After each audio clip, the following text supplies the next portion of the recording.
Hello students, আশা করি তোমরা সকলেই খুব ভালো আছো। জ্ঞানজ্যোতি কোচিং সেন্টার পক্ষ থেকে তোমাদের সবাইকে আরও একবার স্বাগত। তো আমি মীরা ম্যাম, আমি আজকে তোমাদের সেমিস্টার থেকে আবার একটি নতুন টপিক নিয়ে চলে এসেছি। আজকে আমি তোমাদের সঙ্গে যেটি নিয়ে আলোচনা করব সেটা হচ্ছে তোমাদের বাংলা বিষয় থেকে। দেখো, আমি বোর্ডে লিখে দিয়েছি আমাদের বিখ্যাত একজন সাহিত্যিক যার নাম হচ্ছে প্রমোদ চৌধুরী। তার লেখা কয়েকটি প্রতিবন্ধগুলির নাম নিয়ে আমি আলোচনা করব এবং সেগুলি কত খ্রিস্টাব্দে প্রকাশিত হয়েছিল সেগুলো নিয়ে আমি আলোচনা করব। আমি বোর্ডে লিখে দিয়েছি, ঠিক আছে? তো আলোচনাটি শুরু করার আগে দেখো, তোমরা বোর্ডের কর্নারে দুটো নাম্বার দেখতে পাচ্ছ। এটা হচ্ছে আমাদের জ্ঞানজ্যোতি কোচিং সেন্টারের অফিসিয়াল হেল্পলাইন নাম্বার। এখানে কিন্তু তোমাদের অনলাইনে ক্লাস করানো হয়, তার সঙ্গে তোমাদের নোটসও দেওয়া হয়। তোমরা যদি আমাদের থেকে নোটস পেতে চাচ্ছ বা আমাদের সঙ্গে অনলাইন ক্লাসে যুক্ত হতে চাচ্ছ, তাহলে এই উপরে দেওয়া নাম্বার দুটির সঙ্গে যোগাযোগ করো। ঠিক আছে, বেশি কথা না বাড়িয়ে তাহলে আমি আমার টপিকটি শুরু করছি। দেখো, প্রথমেই বললাম যে প্রমোদ চৌধুরী বিখ্যাত কয়েকটি প্রবন্ধগুলির নাম নিয়ে আমি আলোচনা করব।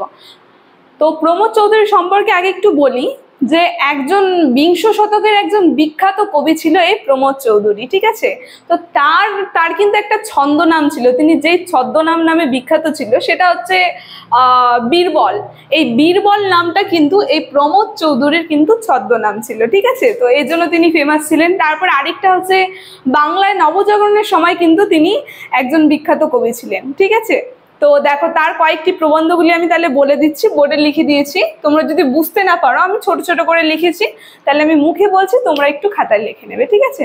দেখো, প্রথমে একটা প্রবন্ধ নিয়ে যদি বলি, আছে তেল নুন লাকড়ি, যেটা 1906 খ্রিস্টাব্দে তিনি প্রকাশ করেছিলেন। এই প্রবন্ধটি বিখ্যাত একটা প্রবন্ধ। তারপরে একটা বিখ্যাত প্রবন্ধ হচ্ছে প্রমোদ চৌধুরীর বীরবলের হালখাতা, যেটা 1916 খ্রিস্টাব্দে তিনি প্রকাশিত করেছিলেন মানে লিখেছিলেন। তারপরে আরেকটা রয়েছে প্রবন্ধ, সেটা হচ্ছে নানা কথা, যেটা 1919 খ্রিস্টাব্দে তিনি লিখেছিলেন। তারপরে আরেকটা রয়েছে ভাষার কথা।